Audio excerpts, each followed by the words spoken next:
Continuando o vídeo passado, disfunção celular e toxicidade resultante, agora nós vamos falar como o comprometimento da manutenção celular interna pode resultar em toxicidade. Fica comigo para não se perder nesse vídeo.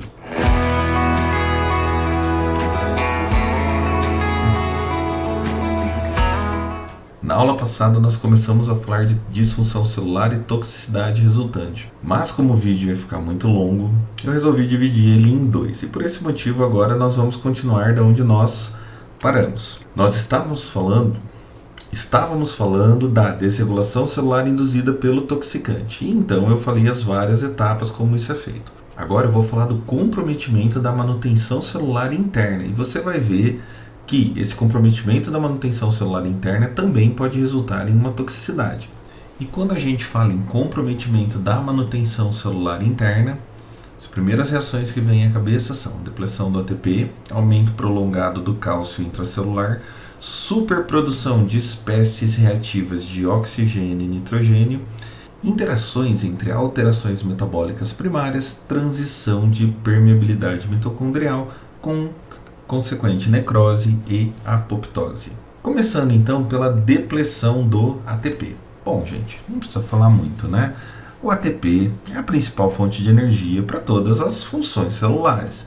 E ao contrário de um carro, de uma moto, que se ficar sem combustível não tem problema, ele vai ficar lá parado porque é um objeto inanimado, né?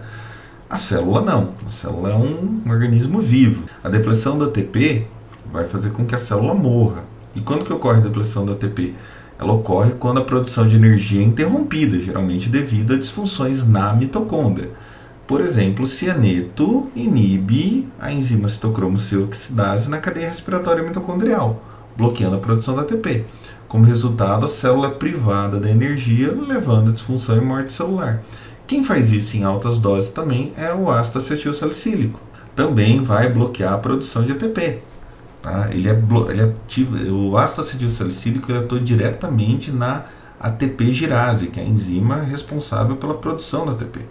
Impacto tóxico. Sem ATP, a célula não consegue manter suas funções essenciais, como transporte de íons, reparo celular, levando necrose celular. Isso pode ocorrer, por exemplo, no tecido cerebral, causando graves lesões neurológicas. O aumento prolongado do cálcio intracelular também é um fator de comprometimento da manutenção celular interna. O cálcio intracelular deve ser mantido em níveis muito controlados, porque quando ele está em excesso, ele pode ativar enzimas degradativas que vão danificar componentes celulares. Exemplo, a toxina, a escombrotoxina, presente em peixes contaminados, pode segurar os canais de cálcio das células, causando aumento significativo na concentração intracelular do cálcio.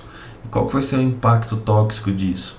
O aumento prolongado de cálcio intracelular pode ativar proteases e fosfolipases, levando à destruição de membranas celulares, proteínas e até dos fragmentos de DNA, resultando em necrose ou apoptose. Então essas alterações também podem levar à alteração na liberação de neurotransmissores, causar depressão da reserva energética, aumentar a ativação das enzimas hidrolíticas, gerar disfunção nos microfilamentos internos da célula e promover a geração de espécies reativas de oxigênio e espécies reativas de nitrogênio. E é exatamente isso que nós vamos debater no próximo tópico, que são a superprodução das espécies reativas de oxigênio e espécies reativas de nitrogênio. E o que são essas espécies reativas de oxigênio e espécies reativas de nitrogênio? São moléculas altamente reativas que em excesso danificam lipídios, proteínas e o DNA, promovendo o estresse oxidativo. Um exemplo de substância que causa aumento nas espécies reativas de oxigênio e de nitrogênio é o benzopireno, um poluente encontrado na fumaça do cigarro e de produtos petrolíferos, que vai gerar espécies reativas de oxigênio em excesso ao ser metabolizado, resultando em dano ao DNA e mutações genéticas. A superprodução dessas espécies reativas de oxigênio e nitrogênio pode provocar peroxidação lipídica, disfunção mitocondrial e pode culminar em doenças crônicas, como câncer e doenças neurodegenerativas. Outra forma de comprometimento da manutenção celular interna são as interações entre alterações metabólicas primárias. Complicou um pouco, né? Mas vamos com calma que vocês vão entender.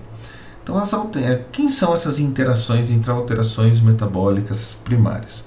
Alterações metabólicas como a depressão do ATP, o estresse oxidativo, o aumento do cálcio intracelular e a disfunção mitocondrial frequentemente se interrelacionam, agravando o dano celular. Percebam que foram todas as alterações que nós vimos anteriormente. Só que elas podem interagir. E aí o que vai acontecer?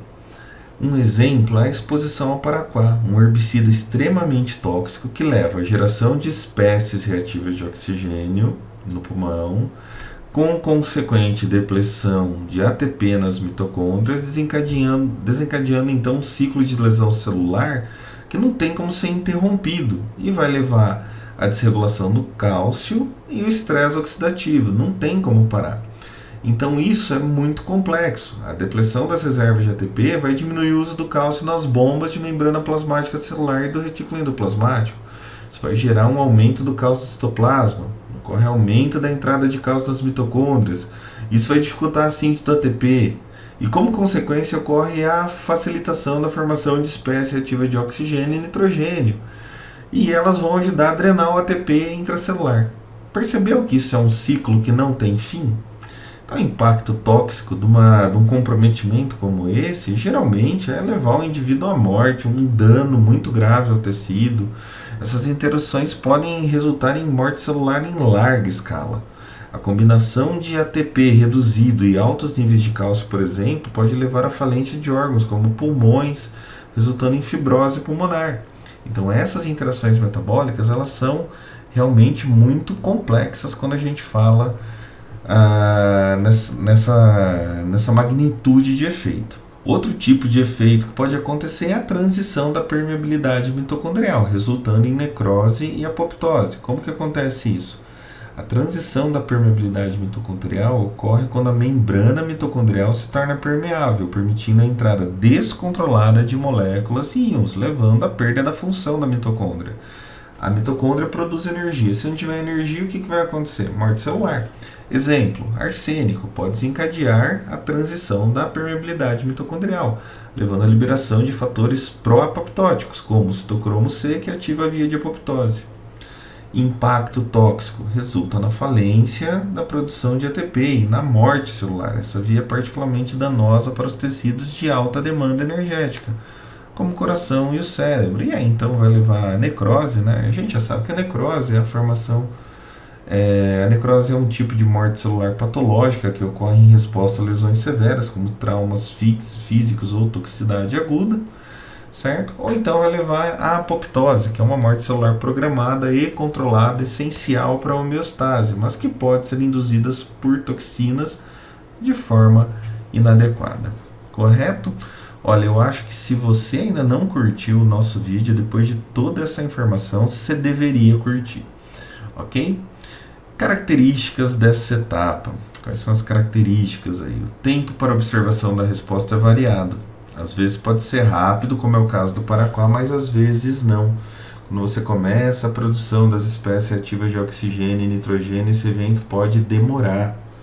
Então, por exemplo, a produção o desenvolvimento de uma fibrose pulmonar pode demorar anos para acontecer. Apesar desses eventos começarem imediatamente após a acoplação do toxicante ao alvo, o tipo de alvo e a forma como este alvo atua irão determinar o tempo de ação. Em alguns casos é rápido, né, ocorre quase imediatamente.